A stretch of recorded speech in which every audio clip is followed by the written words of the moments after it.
কি গো, 3000 টাকা দাও না, আমার খুব দরকার। 3000 টাকা? দেখো গেল। হ্যাঁ, এসেছে। এই প্রিয়া, আরে আমার অ্যাকাউন্ট থেকে 3000 টাকা কি করে কাটলো আমি বুঝতে পারছি না গো। কেন, কালই তো তুমি আমাকে 3000 টাকা দিলা। ও, তোমাকে দিলাম। আচ্ছা ঠিক আছে। এই খোকন, 3000 টাকা দিতে পারবি? খুব সমস্যায় আছি রে, মহা সমস্যা পড়ে গেছি রে। নাই তোর কাছে? আচ্ছা রাখ, মহা মুশকিলে পড়ে গেলাম। 3000 টাকা এখন আমি কোথায় পাই? এই শোনো, তোমার 3000 টাকা তোমাকে আমি এখনই দিয়ে দিচ্ছি।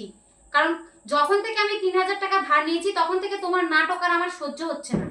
দেখো গেল নাকি।